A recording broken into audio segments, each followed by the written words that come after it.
அன்பான மாதா தொலைக்காட்சி நேயர்களுக்கு வணக்கம். இன்றைய நிகழ்ச்சியில் நம்ம தைராய்டு பற்றி பார்க்கலாம்.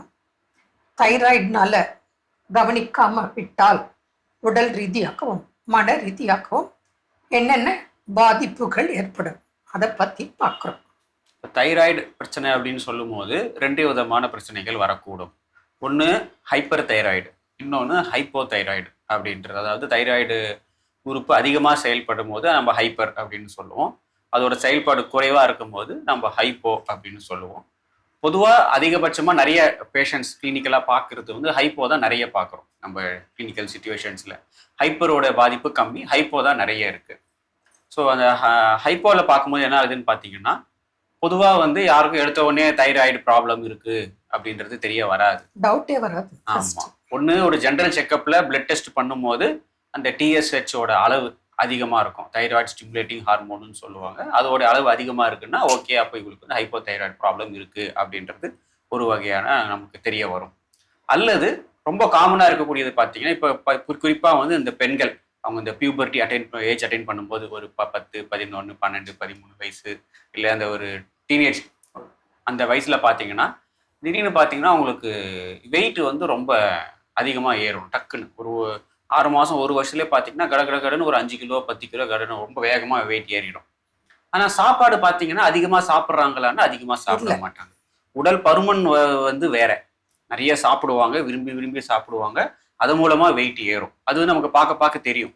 இதில் வந்து பார்த்தீங்கன்னா பேரண்ட்ஸே சொல்லுவாங்க, இல்லை இந்த பேஷண்ட்டுமே சொன்னாங்க, பசியே எடுக்க மாட்டேங்குதுங்க, உடம்பு ஃபுல்லாக டயர்டாக இருக்குது, ஆனாலும் வெயிட் மட்டும் ஏறிட்டே போகுது. உடம்பே பார்த்தீங்கன்னா பலூன் மாதிரி அப்படியே உப்புன்னு ஊதிடும். ஆமா, அது மாதிரி 6 மாதத்துல இல்ல சில டைம் 2 monthsல கூட 10 கிலோ உடல் எடை கூடும். ஸோ மோஸ்ட் காமன் கம்ப்ளைண்ட் வந்து சடன் வெயிட் கெயின் ப்ளஸ் ரொம்ப டயர்ட்னஸ், ஃபேட்டிக்காகவே இருப்பாங்க. காலையில் அவங்க ஸ்கூலுக்கு போகிறாங்க, காலேஜுக்கு போகிறாங்கன்னா, எனக்கு காலையில் ஃபர்ஸ்ட் ஹவரே கூட என்னால் கிளாஸில் கவனிக்க முடியல, உடனே தூக்கம் வருது, டயர்டாக இருக்குது அப்படின்னு சொல்லுவாங்க.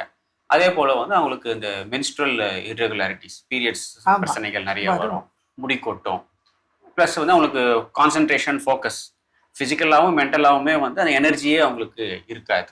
ஸோ இதெல்லாம் இருக்கும்போது உடனே நம்ம டெஸ்ட் பண்ணோம்னா நமக்கு ஓகே, இவங்களுக்கு வந்து ஹைப்போதைராய்டு இருக்குன்றதை நம்ம வந்து கன்ஃபார்ம் பண்ண முடியும். அதை வச்சு நம்ம அதுக்கான ட்ரீட்மெண்ட் நம்ம பிளான் பண்ணணும்.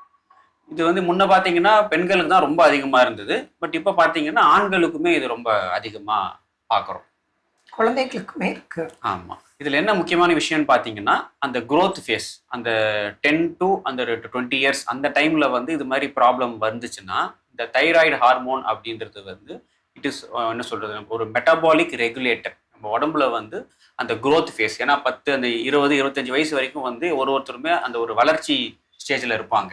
ஃபிசிக்கல் அண்ட் மென்டல் க்ரோத் இருக்கும். ஸோ அந்த டைமில் இந்த மாதிரி தைராய்டு பிரச்சனை வந்துருச்சுன்னா அவங்களுடைய வந்து க்ரோத் ஃபேஸ் பாதிக்கும். அதிலேயே சில டெவலப்மெண்டல் ப்ராப்ளம்ஸ் வந்துடும்.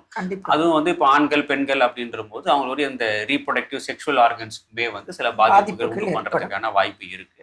ஸோ அது மாதிரி டைம்ல அவங்க வந்து ரொம்ப இம்மிடியட்டாக அதுக்கு கேர் எடுத்து அதை ரெகுலேட் பண்ணாதான் உடல் வளர்ச்சியில எந்த விதமான பாதிப்பும் இல்லாமல் அவங்களுக்கு இருக்கும். இதில் காமனாக பார்த்தீங்கன்னா இது முக்கியமான காரணம் அப்படின்னு பார்க்கும்போது, ஒன்று வந்து உடல் உழைப்பு ரொம்ப குறைவாக இருக்கிறது தான் அடிப்படை காரணமாக இருக்குது. அந்த ஒரு செடென்ட்ரி லைஃப் ஸ்டைல் அப்படின்னு சொல்லுவாங்க. ஸோ அவங்க ஒன்று இப்போ பொதுவாக இப்போ இருக்கக்கூடிய ஸ்டூடெண்ட்ஸ்லாம் பார்த்தீங்கன்னா ஆஃபீஸ்க்கு போவாங்க, இல்லை காலேஜுக்கு போவாங்க, ஸ்கூலுக்கு போவாங்க, படிப்பாங்க, திரும்ப வீட்டில் வந்து இருப்பாங்க. ஃபிசிக்கல் ஆக்டிவிட்டி, உடல் உழைப்பு ரொம்ப குறைவாக இருக்கிறது ஒரு அடிப்படை காரணமாக இருக்குது. கூட இது அடிப்படையில் இது வந்து ஒரு நோய் எதிர்ப்பு சக்தி குறைபாடு உள்ள ஒரு பிரச்சனை. ஸோ நம்ம சப்ளிமெண்ட் வந்து தைராய்டு ஹார்மோன் சப்ளிமெண்ட் எடுக்கிறது மட்டுமே அது ட்ரீட்மெண்ட் கிடையாது. கூட வந்து நம்ம உடற்பயிற்சி, ஒரு உடல் உழைப்பை அதிகப்படுத்தணும், அந்த நோய் எதிர்ப்பு சக்தி குறைபாடை நம்ம சரி பண்ணணும். அதுக்கு வந்து இப்போ நம்ம ஆயுர்வேதிக் ட்ரீட்மெண்ட்ஸ் மூலமாகவோ பஞ்சகர்மா ட்ரீட்மெண்ட் மூலமாகவோ அதுக்கு நிறைய வாய்ப்புகள் இருக்குது, ட்ரீட்மெண்ட் ஸ்கோப் இருக்குது. அது இண்டிவிஜுவல் பேஷண்ட்ஸ் ப்ராப்ளம்ஸ்க்கு ஏற்ப நம்ம பண்ணும்போது அந்த தைராய்டு ஃபங்க்ஷனை நம்ம படிப்படியாக இம்ப்ரூவ்மெண்ட் பண்ண முடியும். உடற்பயிற்சியும் உணவு கட்டுப்பாடு மிக அவசியம் தைராய்டு பேஷண்ட்டுக்கு.